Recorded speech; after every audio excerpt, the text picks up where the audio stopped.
Good evening வந்து குழந்தைங்களுக்காக என்ன செஞ்சுருக்கேன்னா உளுத்தங்கஞ்சி செய்கிறதுக்காக உளுத்தங்கஞ்சி அரைச்சி சூப்பராக வெந்துட்டுருக்கு. இதுலேயே நம்ம தேங்காய் பால் ஆட் பண்ணிக்கலாம்.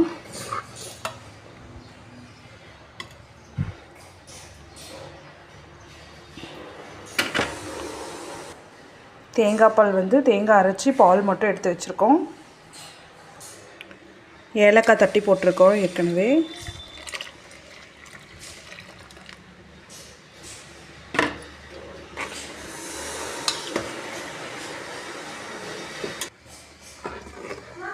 ஒரு 2 மினிட்ஸ் கொதிச்சா போதும்.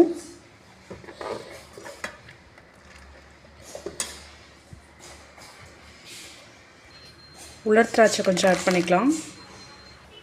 நாட்டு சர்க்கரை ஆட் பண்ணியிருக்கோம். உளுத்தங்கஞ்சி சூப்பராக ரெடி ஆயிடுச்சு. வாங்க குடிக்கலாம். அவ்வளோதான் ஃப்ரெண்ட்ஸ். Tata bye bye.